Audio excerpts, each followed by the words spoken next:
it's incredible how much the things that we spoke about back then really have stayed with me. During the process of what we talked about, Dr. D, I hated it. I was like, oh, I got to meet with Dr. D this week. He's going to make me talk about my death and my obituary, and I don't know. And it was so difficult, but it really has set the stage for me to live a fulfilled and happy life. I had so much inquiry in the past few weeks and months. I'm like, it's like one of those things. Like, is this like my sign to jump into it? Hello and welcome to the Dare to Be Different podcast. My name is Dr. Nick Despotidis, and I've committed to interviewing who I view are the movers and shakers in our profession. Today, I have the unique pleasure of interviewing Dr. Miki D'Angelo. Miki did our VT residency several years ago, so she's gotten to know our practice extremely well, and I've gotten to know her extremely well. So in lieu of a bio, I'm going to let Miki describe her venture into private practice. Miki, thanks so much for joining me on the podcast. First, I just want to say thank you so much for having me on the podcast. You and Dr. Tannen are like my optometry dad, so I am so proud to be on your podcast. My history to optometry is sort of unique. I actually started my college career thinking I was going to be an accountant. And I quickly learned that was just not for me, right? I sort of made the decision because I was good at math and science. So I just said, let's go for it. And I quickly switched to science. And then I really knew, even at 18 years old, I didn't want to do the traditional medical route. I really knew I didn't want to start my life at 30. So that left me with eyes, teeth, or feet. And feet quickly got off that list, teeth too. So I went towards optometry. And I had the opportunity to shadow in a vision therapy clinic as a undergrad, and it sort of changed the whole trajectory of my life because it really sparked this bug in me. And where I went to undergrad at Pace University, they had a 3-4 program with SUNY optometry.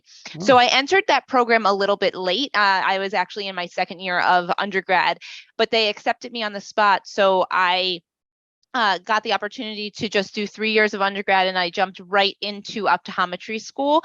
And like I said, I went into optometry school knowing that I wanted to do vision therapy. And that sort of, like I said, just snowballed my whole career, and then ended up at your residency and then opening up my own vision therapy practice. And here we are. It will be open 7 years next month. That's incredible.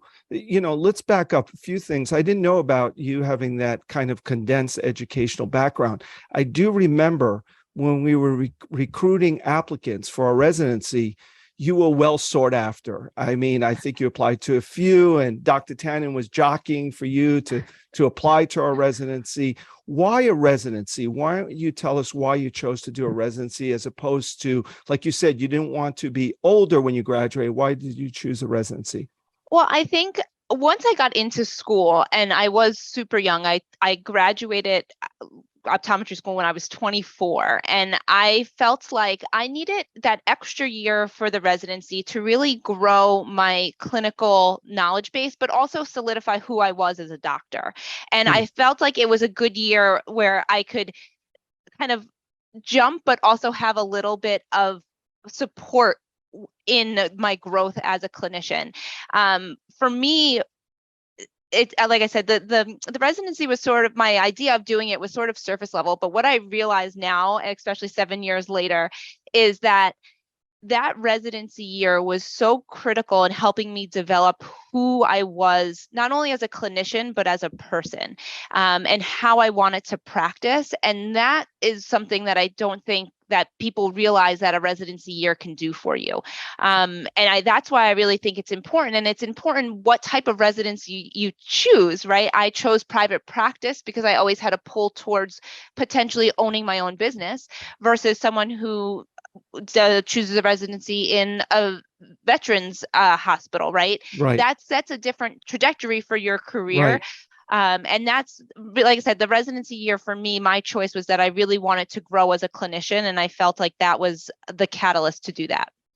Okay, so you choose a private practice residency. We actually spent a year together. That was about 2005. When did you start? 2014.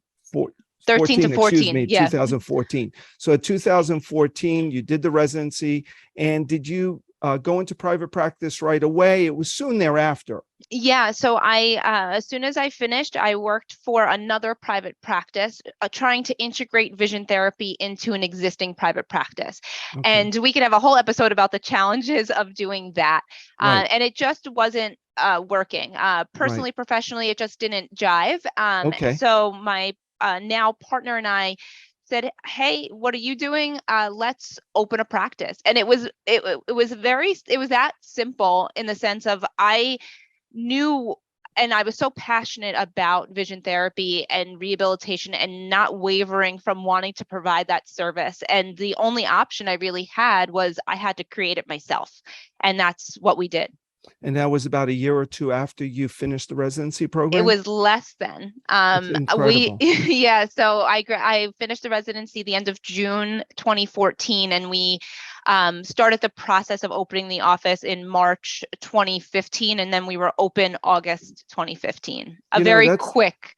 Very quick. And I got to tell you, in hindsight, I agree with you. I did a residency myself to grow my knowledge base on vision therapy, just coincidentally, but it gave me a year to kind of give me time to plan things out of what I wanted to be when I grew up, so to speak, and I think that's something that people don't realize a residency does. Otherwise, we get on the treadmill and we start running this race, this rat race of optometry or private practice or whatever we choose to do. I think both of us, because your experience with your partner is very similar to Barry and myself, coincidentally or not. We practiced for about a year right after our residency programs. And then before we knew it, we said, let's start planning this out. So were you nervous? You did our residency, so you knew how our practice ran, but you must have been very apprehensive about starting cold. Did you buy records? Did you bring patients with you? No, so we were a complete cold start, complete. Okay. And I think that the only thing about being young was I was a little bit naive. So I didn't have, and I think a lot that you and I spoke about during my residency was that you can't have faith and fear at the same time. Right. And that is something that has stuck with me from when you said that to me. And I had the faith that Jess and I were wonderful clinicians that were going to provide a service that was not out here I live on the eastern end of Long Island. So the service was just not here. And I think that I just was so gung-ho that it was going to work. There was no option but to work.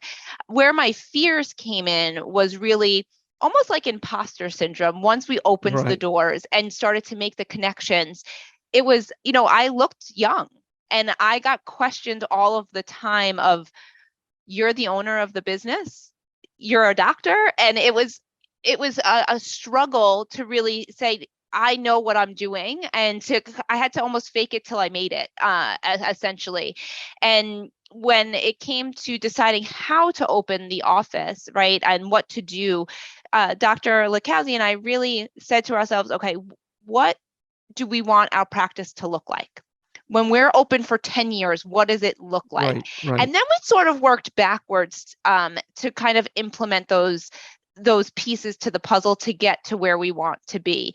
But there was a lot of faith more than fear when we were opening. Like I said, it might have been that we were just a little naive and didn't know the other option, but we knew that we were going to be successful no matter what.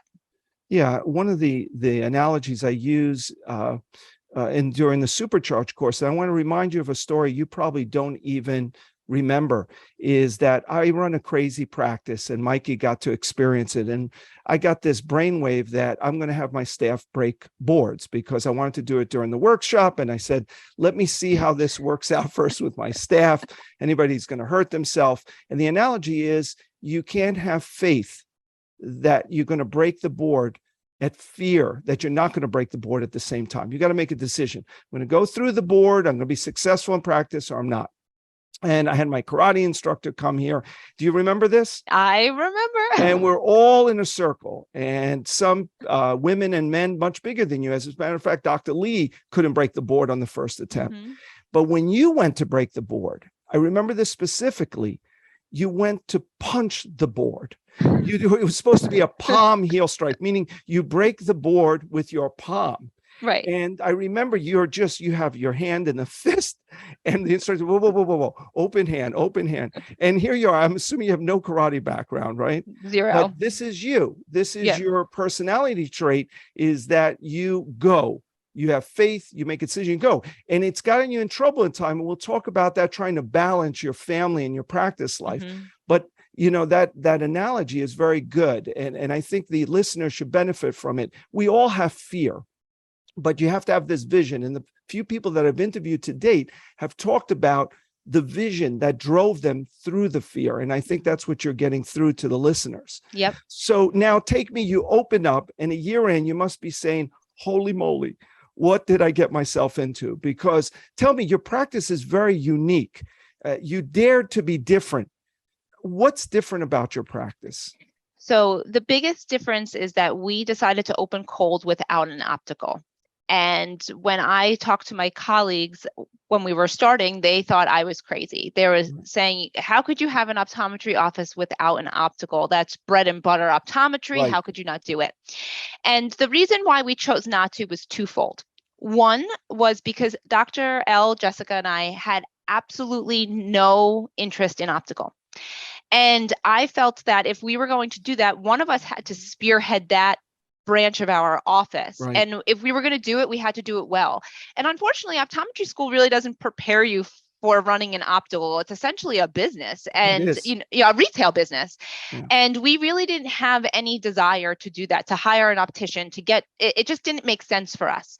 And the second reason was because in my area, there are a ton of corporate optometry locations. Literally in a 2-mile radius, there's a Walmart, a BJ's, a Costco, a Pearl Vision, a Cohen's, private optometry offices. And I said to myself, what would make me different? Why would they come to me versus Cohen's that can give you better prices than I could?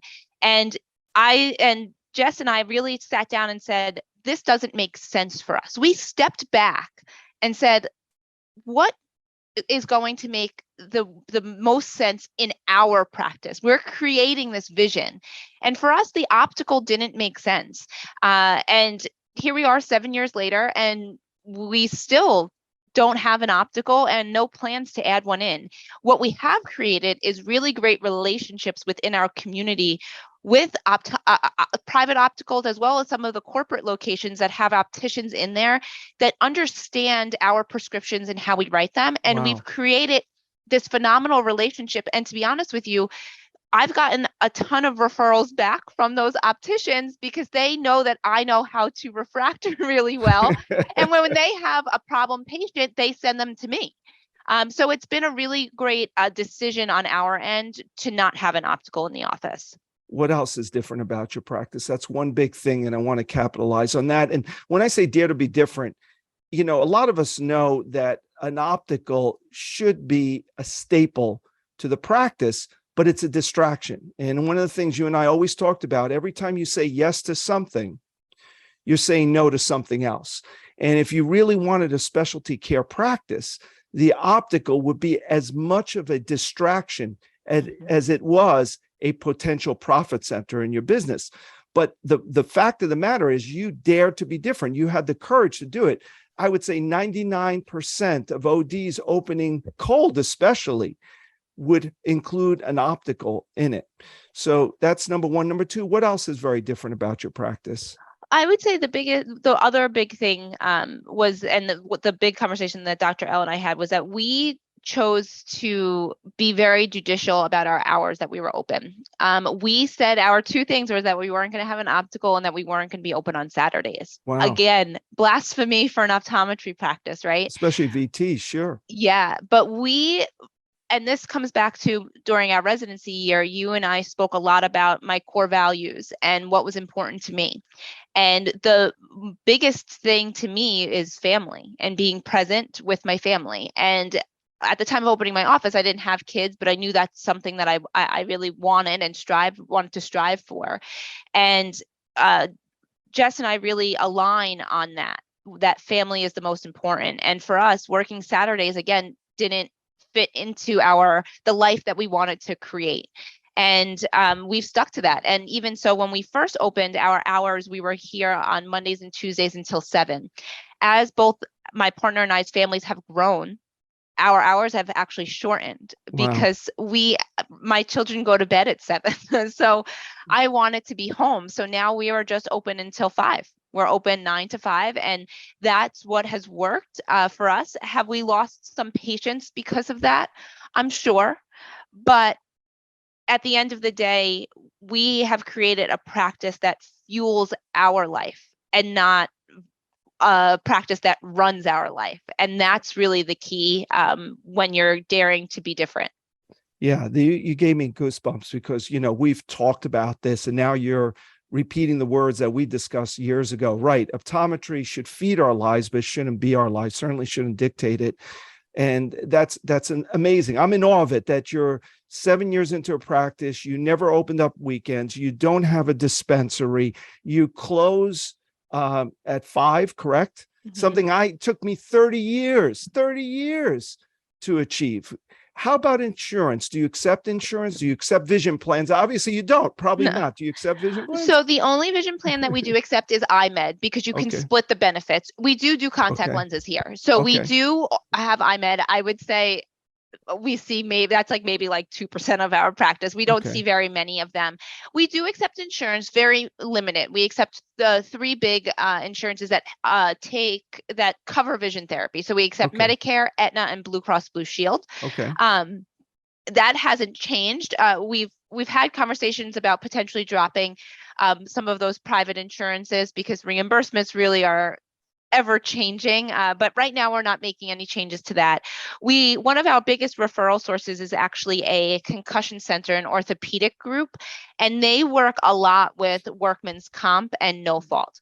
So initially we were hesitant to take that insurance, but because of the referral source, we have started accepting those insurances, and we figured out a system to make it not so administratively taxing. But it's been really great. And like I said, it really stemmed from how strong that referral relationship was. It made the most sense to go on to that insurance panel. And again, I think it's really weighing the options for your practice. What makes the most sense? What makes sense for my practice might not make sense for yours. Absolutely. But like I said, this referral source is humongous. It's our biggest referral source that we work with, and they deal a lot with workers' comp and no fault. So we, by proxy, have done the same.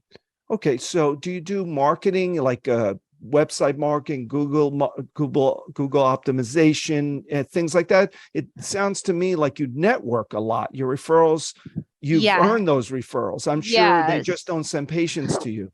Why don't you expand on that? Yeah, so I will tell you, our single biggest mistake that we made when we opened our practice cold was doing print ads. We spent, I don't even want to say the number, tens of thousands of dollars in print ad. And I think, again, it works for certain practices, especially if you have an optical and you could put a coupon in, right? 10% off of your first pair of glasses. That'll bring people into your office. Maybe. Ours, we didn't have that. It was like grand opening, Twin Forks Optometry. People were flipping right past that. And what we found was the most bang for our buck was our time. Going to visit every person every doctor, every physician, every therapist in the area to get to know who we were. Now, we called it our world tour. We called office managers, we called and we went. And I think the difference was that we actually saw people face to face, so that they could put a face to the name and we can connect with them. And we got out into the community and we went to the library, we went to the fairs, we did all of those things. And now we're not doing as much of in the community going to these things, but we are in constant communication with our referral sources, right? We get that, we send them reports back, we talk to them on the phone, and we really try to keep that connection. And if they call me to do them a favor, say they really want to get a patient in, I bend over backwards to get them in. Right. And I think that's, people value you in how you value them. And that's the relationship that you have to create with your referral sources. And I will tell you that big referral source, that orthopedic group, it was not an easy one to get. I called that office every month for about 8 months. Wow. They did not want to meet with me. Right. Finally, they sent me one patient. I still remember the patient. I remember him coming in, and as soon as he left, I wrote his report. I faxed it over, and the next day I had a phone call from their office manager. We'd like for you to come in and meet us. But it was Wow. the persistence of, this is what we do. I'd love to meet you. And now full circle, here we are. But it took a long time to garner that relationship. And Yep. that's the important thing. If you want it, you got to keep going for it. Absolutely. And unfortunately, we don't have that drive, all of us. Maybe it was the vision, maybe it was your character, but you're 100% right. And I think the big difference between vision therapy, subspecialty, and orthokeratology is my relationships are with my patients. And they refer to me, their friends and their family. And I treat them just like you, with tremendous respect, tremendous urgency. So when they have a request, I get back to them instantaneously. With vision therapy, both you and Dr. Tannen, I notice your referral base is the professionals who refer to you, and you got to treat them with respect and urgency and persistence. So true. You know, how many people would have stopped after 1, 2 times? I think I would. I'm not going to bother them. And you kept on being persistent. And once they sent you a patient, you seized that opportunity. And it seems like, so you've grown not by marketing or the way you, not by advertising, I should say. The way you market is you go out there and you meet people face to face. You help their patients, obviously, you communicate with them. Yep. And that's exactly it. And you, like I said, you show them what you can do and then follow up. And it's that simple. And our other big referral source actually is a neurology group. And a patient came in with her husband. She was dizzy. And I remember the husband was asking very pointed questions. And throughout the exam, I was like, he has to be something. Right. And I said, like, he's asking too good of questions. He knows too much. Right. And it ended up being, he was a neurologist with a dizzy wife and he couldn't fix her. Right. And he heard about us through the grapevine, through one of his patients that desperate came in. We ended up working with her, completely took away her dizziness. Oh my gosh. That was, he spoke and he invited us to his office to speak with his neurologist and his physical therapist that work for vestibular therapy. And it like I said, it really is about just getting out there and speaking with people that maybe don't know about what you do. People don't know what OrthoK is. OrthoK has been around for 20 years. I know. And people still, my pediatrician just the other day said to me, did you know that there's this contact lens that you sleep in at nighttime? I said, yes. So it's really just creating those relationships and also upkeeping those relationships and not taking them for granted. That is great. That's great. I want to tell you a quick story because it reminds me of your experience, and it's important for the listeners to hear this. This is pretty simple stuff. You visit offices, you develop relationships in person, and you need persistence, but it's not easy. I know Barry, his son had just joined our office with our therapist. He goes, visits a neurologist. He was invited there by their PT that works with this neurologist. He shows up at 7:30 in the morning with donuts, with his son by his side, with our therapist. And the neurologist goes, what are you doing here? Very rudely, abruptly, this 6'7" neurologist says, basically, I have no need for you, treating him like a salesperson. And he had 5 minutes to basically find a patient that had it in common. And that 5 minutes, that embarrassment, that uncomfortable feeling has turned into a tremendous referral source because they were there. I'm not trying to sell you anything. I'm trying to educate you on what I can do for your patients that possibly you can help. So It's very similar instance, but it was very embarrassing for him. He's there. His son just graduated his residency, the therapist. And it's like, what are you doing here? Very abruptly. Same kind of instance, but that persistence has paid off now years later. To a very strong referral source, a strong relationship, I should say. Right. I can't imagine, because I think that a lot of people in that instance would have squirreled away and just Yeah. said, I'm so sorry. I don't need Like, to here's your bother you. Let me donuts. just, yeah, here's your donuts. I'm gonna retreat back. Here's my But cards, donuts, and somehow overcame that uncomfortable feeling. yeah. So that's a great story. You mentioned OrthoK. Do you do OrthoK? I have never asked you this. So it's interesting that you say that because we've talked about doing it a lot. And just recently I've had a handful of patients that I started talking to about it. So it's actually been something, I think, when Dr. L Jess gets back, she just finished maternity leave, that we're going to figure out how to start to implement it.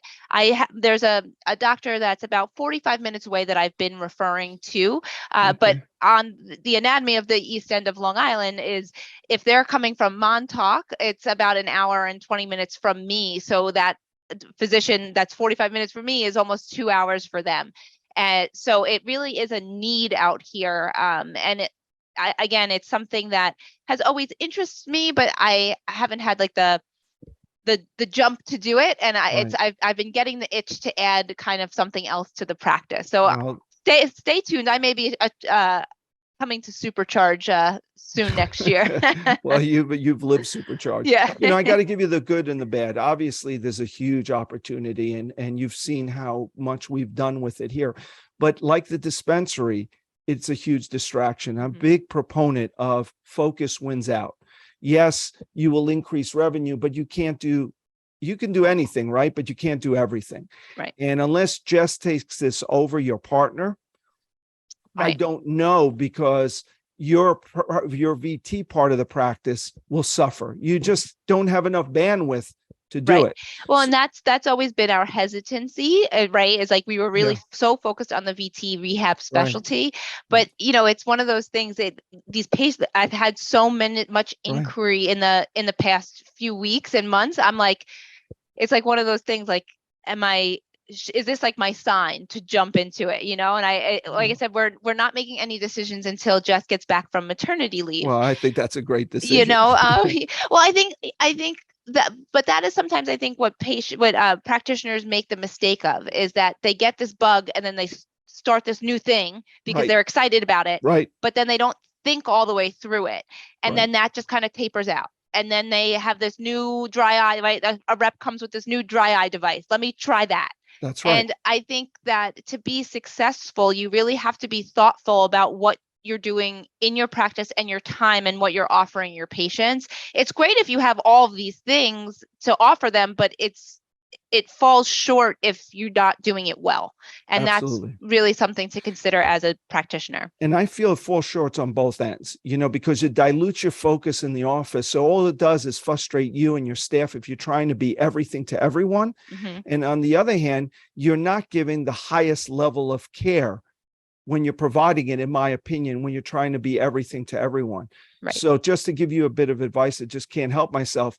I wouldn't have you take it on if Jess is open to it and is enthusiastic as you are. She should definitely bring it in, but has to let go of something, some vision plan, some health plan, some soft contact lenses in lieu of it. And I think you'll be greatly rewarded. I think for you taking it on, it may at the end just frustrate you more than anything else, but that's neither here or there. Why don't you tell me a little bit about some of the things you struggle with? How many children do you have? So I have 3 beautiful babies. I have a 4-year-old named Daisy. I have a son, John Anthony, who's 2.5. And then I have a daughter, Rose, who is 6 months. And it's a 6 months. 6 months. 6 months. You look beautiful. Thank you. It's amazing. 6 months. And your partner just had a baby. And how many children does she have? She has 2. So her son Teddy is also 2.5, and she just had her daughter literally last week on Friday. One of the challenges was that Dr. L and I had John Anthony and Teddy within 3 weeks of each other. Wow. That was not planned, obviously. That was a little bit of a big stressor in the office, to be honest, because John Anthony was my second, but Teddy was Dr. L's first, and I felt terribly guilty. I struggled with this because I didn't want her to feel pressured to come back to the office quickly because I was out after her. And I really, a lot during my pregnancy, and she was, well, a lot of during my pregnancy was, I didn't want her to feel stressed and not enjoy her time with her Sure. firstborn. Yeah. And then we sort of just worked through it. We did both come back fairly quickly. We came back about 8 weeks after we both had our sons. Unbelievable. But it worked out. But it was I think the biggest challenge thus far in our practice together was that she had Teddy, I had John Anthony, and then the first week I was back full time and we were up and running full time, the pandemic hit. And financially for the office, that was really hard. Coming off of back-to-back maternities, right? Our schedules were down. We had a fill-in doctor, but they weren't here full time. And then we hit the pandemic and we had to close the office for another 11 weeks. That was really, really difficult. And I don't think that I would have persevered through that really difficult time without having Jess as my partner. She and I really align on so many things, and it was so critical to have that communication during all of that time, coming up with a plan, being supportive of one another. And that really was something that I'm so grateful for, that I had a partner that I could trust during that very rocky time. And I'm sure those listening, I'm sure they didn't have back-to-back maternity leaves before the pandemic, but how the pandemic affected everybody. So the relationship with your partner is so critically important. Yeah. Yeah. Just before we talk about partnerships, Mm-hmm. tell me a little bit about that. So you had your second baby, Jessica had her first baby, and that's within weeks or months of the pandemic, correct? Mm-hmm.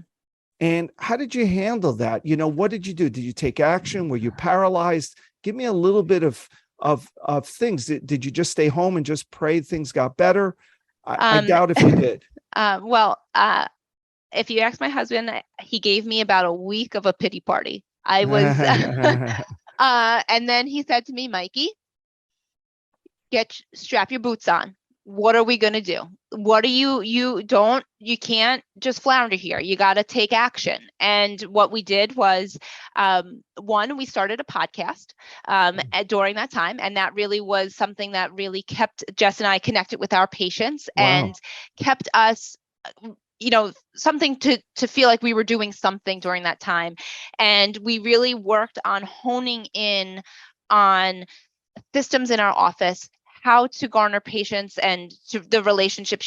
Our practice is unique in the sense that we do vision therapy. We need to see patients in the office. Yeah. We did some virtual therapy, but it really was about figuring out our action plan for when we opened. Okay. And how to hit the ground running to get things running smoothly and just get patients in. Because the other unique thing is that we need to see patients for evaluations to then fuel our vision therapy practice, right? So during that 10 weeks, we weren't getting any new patients in. So there was a time where once we opened the office, there was patients in our seats, but we had a lag of new patients coming in. Sure. But I think the biggest thing that I learned personally and professionally during that time was that I couldn't do it all. Right.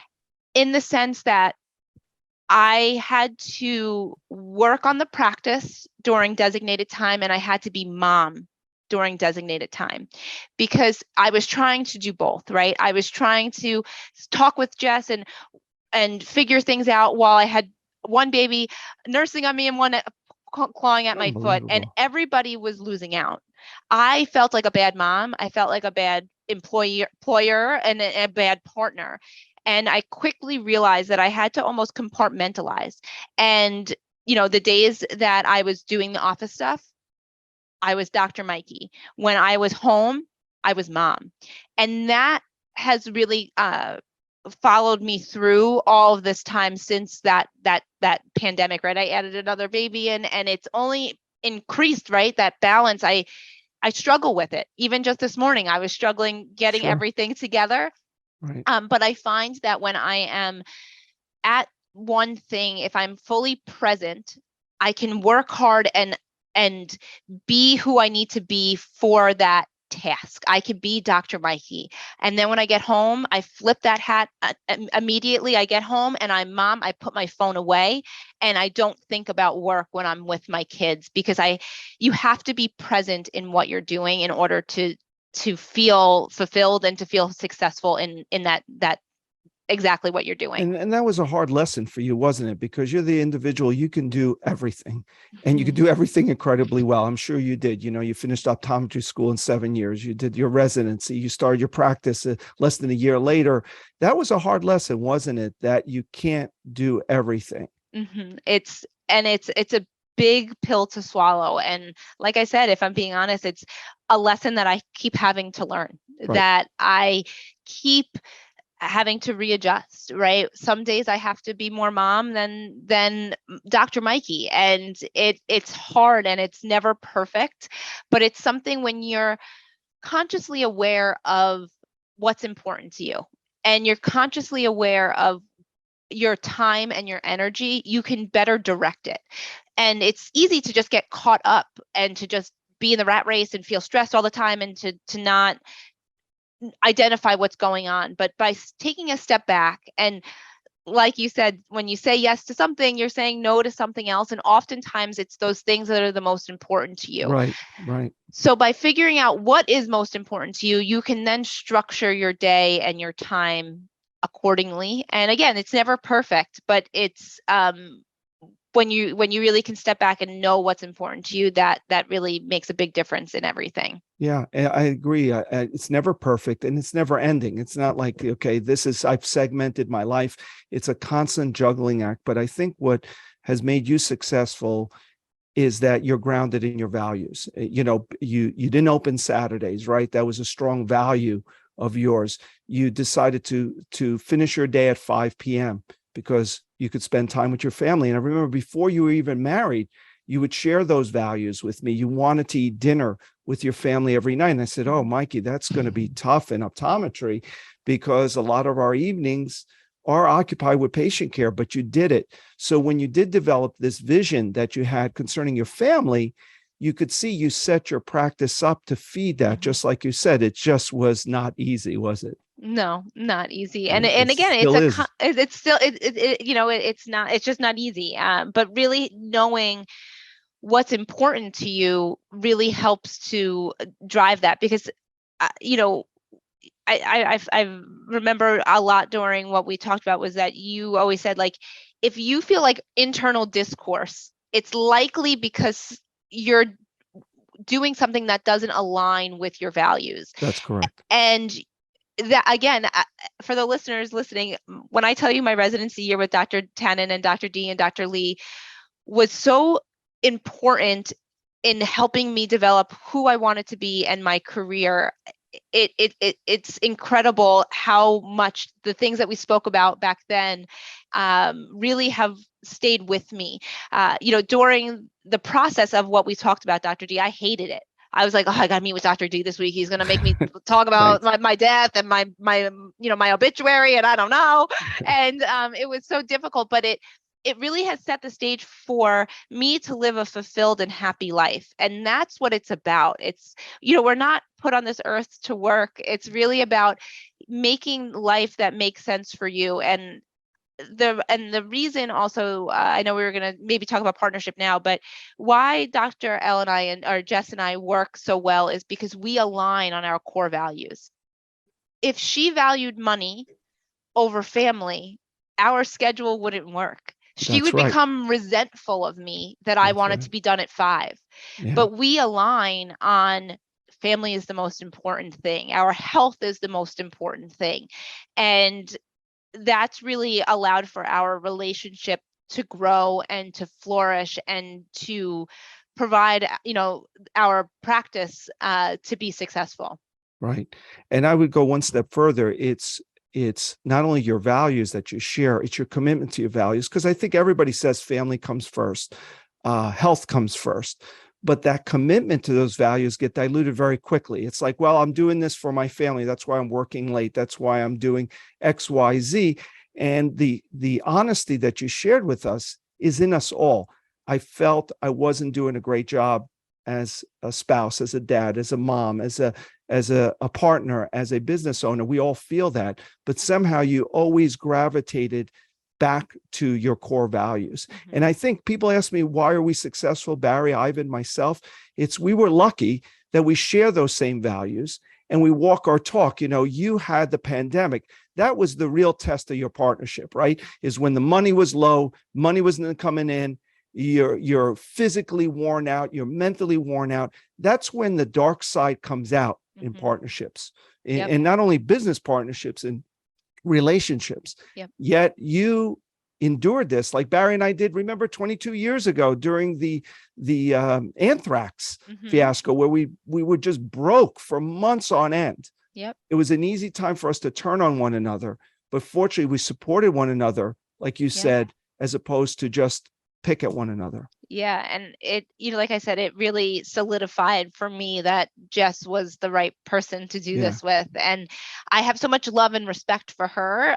And, it's like a marriage, like I know that. I know that. And like you said, it's those low times that really have you realize the commitment that you both have and the support that you both have. And, and as much as I could talk to my husband about how I was feeling about the office, he really couldn't understand the same way that Jess could.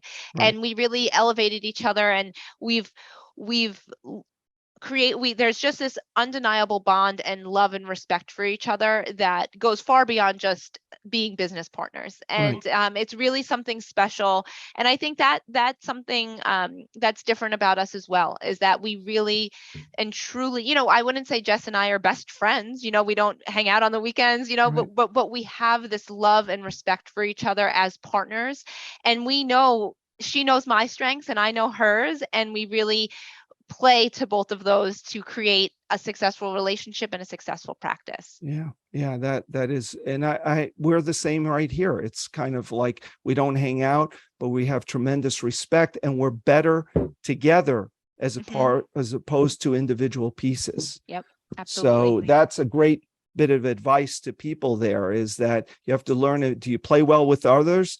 And you have to realize that you both can't be chiefs in the same department. So I think Barry and I are very successful, and Ivan, as we all supervise different areas of the practice, and we give each other autonomy to do it, and we support each other during the mistakes, which there are many of them, and also our successes. And I have one great faith for you, is that we notice, Barry and I and Ivan, as we've gotten older and our kids have gotten older, it's like dividend reinvesting. You're investing in your family now, but you're also building your practice. Once the kids get older, your priorities can change. The weight of those priorities can go back into the business, because your kids will hopefully be independent. And now our practice, 30 years later, 35 years later, is growing exponentially, because it correlates to the time we spent with our family early on, and also the amount of time we have to apply to our businesses as well. So there's a lot of positive ahead of you. And it's good to hear that, because Jess and I, right before she was going out on maternity, we were talking about how we have all these ideas and things that we want to do with the practice. We want to grow the practice. Do we want a second location? Where do we want to do? And then we both looked at each other and we were like, it's just not the right time. It's just not the right time. We obviously want to continue to grow the business, but those big ventures that can branch out, you really have to step back and look at the timing. And it always goes back to, if you say yes to something, you're saying no to something else. And that's always, like I said, there's a few nuggets of like Dr. D that are in my head, and that's a big scary one. Thing. That's a scary thing. Especially for someone like me that is a yes person, right? I am a people pleaser. Yes, I'll do it. I'll take it on. I could do it. So it's really being judicial with your time. That's important. Yeah. Well, tell me about your podcast. I was on it twice. Can you give us the name of the podcast? Where can listeners, hear it? Yeah. So our podcast is called Vision is More Than 2020. You can find it on any streaming service: Google Podcasts, Apple Podcasts, Spotify. Oh, and Dr. D is holding up the mug. And I was on Miki's podcast, and look what she sent me. I mean, it's just a very, very thoughtful gift that I share every morning with my tea. I love that. And it's really the idea of the podcast is just education, and that we are teaching people that there's so much more to seeing than just seeing 2020, seeing clearly. And I think what is unique to our podcast is it's not just optometrists that listen, it is patients, parents, other professionals, because we've had all different types of people on the podcast. We've had that orthopedic group on, we've had neurologists on, I had the quarterback coach for the Bengals on, Wow. really talking all about vision and how it plays a role in our life. And it really has been a wonderful venture for Jess and I. And we have something like, I don't know, I think like over 20,000 downloads on the podcast, which is Wow. exciting. So I would be honored if you guys tuned in and listened, or if anybody wants to be a guest, please reach out to me. But it really is such a wonderful avenue for me to really share what I'm so passionate about. And that's just getting people clear, comfortable, efficient vision and really living their life to the fullest with no hindrance from their visual system. And that all came from the pandemic, right? The lowest time in your business life. That device that you didn't go under, you didn't go in the dark during the pandemic, and you have 20,000 downloads. It's that's incredible. Yeah, it was, I had toyed with the idea for a long time, and I just never had the time. Yeah. So the pandemic afforded me that little extra time to learn how to do it. And it's been something that I'm so grateful. Sometimes good things come out of bad situations, and that's one Yeah, of them. yeah. Well, thank God for that. Yeah. Mikey, thanks so much. I can't Thank tell you. you epitomize the dare to be different philosophy.